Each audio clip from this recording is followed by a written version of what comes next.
bonjour ou bonsoir selon l'heure à laquelle vous nous regardez. Je suis Mohamed Haït Belhassen, chroniqueur à l'ODJ Média. Il fut un temps où la puissance des nations se mesurait au charbon, au pétrole et aux pipelines. Désormais, elle se mesure aussi en gigawatts et en métaux stratégiques. Décryptons les coulisses de cette guerre froide verte qui redéfinit la souveraineté mondiale.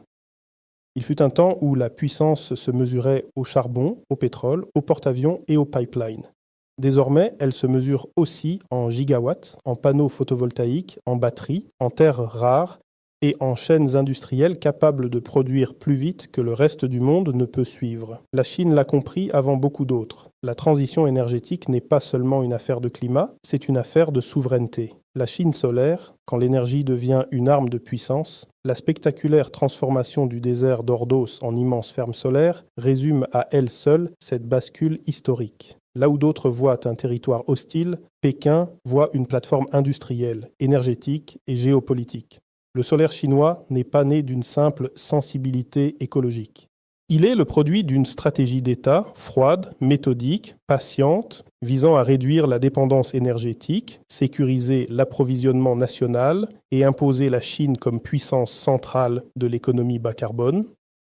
Ce qui impressionne, ce n'est pas seulement l'ampleur des installations, c'est la cohérence du système, subventions, recherche, formation, automatisation, contrôle des matières premières, protection du marché intérieur.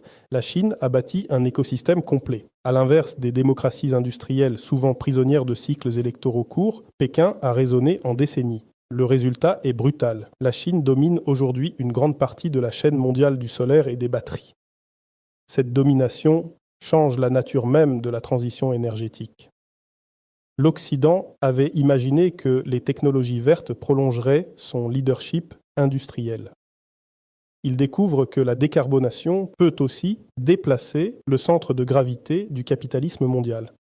Les États-Unis gardent leur force d'innovation, leur marché financier, leurs géants technologiques. Mais dans l'usine du futur énergétique, panneaux, batteries, composants, machines, la Chine a pris une avance décisive. Il ne faut pourtant pas idéaliser ce modèle. L'industrialisation verte chinoise porte ses zones d'ombre, surproduction, guerre des prix, dépendance mondiale excessive, tensions commerciales, interrogations éthiques autour de certaines régions productrices. Une énergie propre produite dans des conditions opaques n'épuise pas le débat moral. Mais elle pose une question dérangeante. Dans la compétition mondiale, les pays qui hésitent trop longtemps finissent souvent par acheter la technologie de ceux qui ont décidé plus tôt. Pour le Maroc, cette bataille solaire mondiale n'est pas abstraite. Le royaume dispose d'un potentiel exceptionnel et s'est fixé l'objectif d'atteindre au moins 52% de capacité électrique installée issue des renouvelables à l'horizon 2030. Massen joue un rôle central dans cette stratégie avec l'ambition d'ajouter plusieurs gigawatts de capacité propre d'ici la fin de la décennie. Mais l'expérience marocaine rappelle aussi que le solaire ne se gagne pas uniquement avec de grands symboles. Les retards, les débats technologiques autour du solaire thermodynamique et les arbitrages entre photovoltaïque, stockage et coûts imposent une lucidité industrielle.